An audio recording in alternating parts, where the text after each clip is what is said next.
स्वागत है आप सभी का फेमस बॉलीवुड के इस चैनल पे। आज बात करने वाले हैं कि ऐसा क्या हुआ कि तारक मेहता ने अपने ही शो से एग्जिट ले लिया। जी आपने टाइटल तो देख ही लिया होगा कि ऐसा क्या हुआ जिससे शैलेश जी ने शो यहाँ पे बीच में ही छोड़ दिया। उनके साथ ऐसी क्या क्या चीजें हुई थी। जी रूमर्स के हिसाब से देखा जाए तो रूमर्स तो बहुत सारी आ रही थी। ये भी बोला जा रहा था कि शैलेश लोढ़ा जी का जो था वो परफॉर्मेंस अच्छा नहीं था, वो सेट पे अपने आप को बहुत बड़ा मानते थे, लोगों के रिस्पेक्ट नहीं करते थे, इनफैक्ट अपने को स्टार से बदतमीजी भी करते थे। यहाँ पे बात ये भी उठी थी कि उनकी जो फीमेल को स्टार थी, जैसे बबीता जी का जो कैरेक्टर करती हैं या फिर रोशन जी का जो कैरेक्टर करती है, उनके साथ उनका बिहेवियर अच्छा नहीं था, बदतमीजी करते थे। इनफैक्ट जो उनकी खुद की बीवी वहां पे बनी थी अंजलि, उनके साथ भी उनका बिहेवियर अच्छा नहीं था। तो ये सारे रूमर्स थे। अब इस वीडियो को एंड तक देखना, मैं आपको बताऊंगा कि इन रूमर्स की बात सच है या फिर कुछ और ही नई बात है यहाँ पे। और इसके साथ ये भी पता चल जाएगा कि शैलेश लोढ़ा जी जो है और उसके साथ साथ में जो असित मोदी है उस शो के प्रोड्यूसर, इनके बीच में ऐसा क्या हुआ था जिसकी वजह से केस फाइल करना पड़ गया।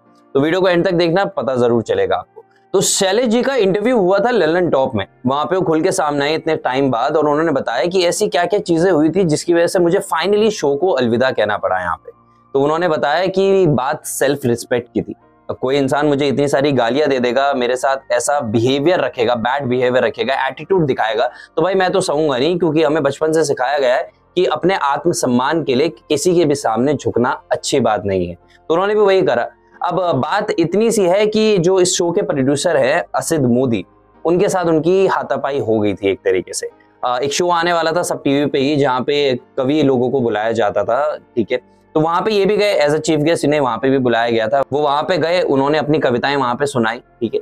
उसके बाद थोड़े टाइम बाद असित जी का इनके पास कॉल आया और उन्होंने ऐसी भाषा में बात करा जो शायद कोई भी ना सुने, ना कोई वहां पे समझने की कोशिश करे। उन्होंने बोला कि आप किससे पूछ के वहां पे गए थे।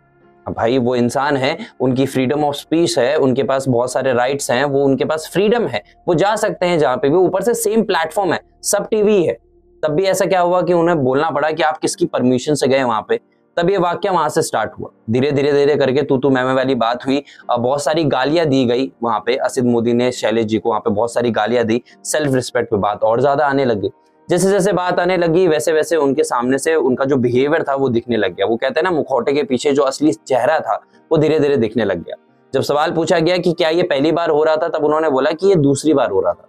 पहली बार ऐसा हुआ था कि सेट पे हमें सुनने को मिला था कि ये जो असित जी हैं, ये ऐसा कहते हैं कि जो भी को स्टार है, जो भी एक्टर्स है जो मेरे नीचे काम करते हैं, वो मेरे नौकर हैं।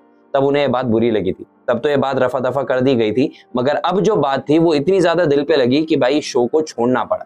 अब इनकी यूनियन होती है जो एक्टर्स इस इंडस्ट्री में, एंटरटेनमेंट इंडस्ट्री में, इनके साथ एक और वाकया ये होता है कि अगर आज आपने काम करा है तो उसकी पेमेंट 90 दिन बाद मिलती है। ऐसा कॉन्ट्रैक्ट है, ऐसा सभी के साथ होता है जो भी एक्टर है इस एंटरटेनमेंट इंडस्ट्री के। अब उसके साथ ये भी होता है, अब शो वगैरह चल रहा था तो उन्होंने भी सोचा कि यार शो को बीच में तो ऐसा छोड़ नहीं सकते, शो को एक कैरेक्टर का एंड कर सकते हैं। जैसे देखा भी होगा आपने लेटेस्ट एपिसोड में कि तारक मेहता कहीं जा चुके थे, उसके बाद जब वो वापस आए तो नए तारक मेहता को उन्होंने इंट्रोड्यूस करा था वहां पे। तो तब तक वो शूट पे गए। मगर ये जो पेमेंट था ना, ये डिले वाला, यहाँ पे असित ने चली चाल। उन्होंने चाल ये करी, उन्होंने चालू कर दिया ब्लैकमेल करना शैलेश जी को। यहाँ पे उनकी पेमेंट रोक के रख ली। अब उन्होंने साफ साफ बोला कि बात पेमेंट की नहीं थी, मगर बात एथिक्स की थी, जो सही है वो सही होना चाहिए। तब वो कोर्ट के पास गए।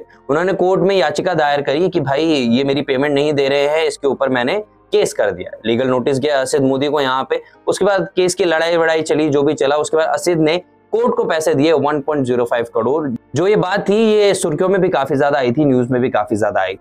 मगर असल में जो बात थी, इतने सारे रूमर्स को आप झुटला देते हैं क्योंकि शैलेश जो है वो असल में ऐसे लोग नहीं है, इन लोगों में नहीं आते।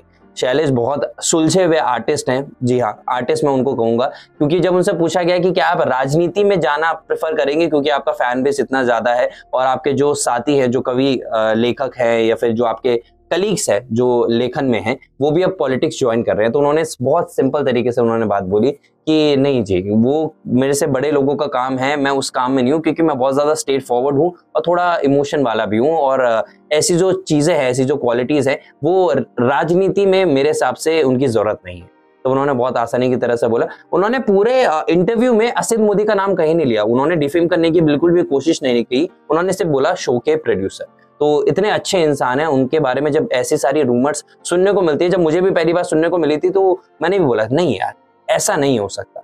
तो बस ये पूरी बात थी कि ये सारे रूमर जो मैंने पहले बोले वो बिल्कुल भी सच नहीं थे। असल बात क्या थी वो मैंने आपको बता दी।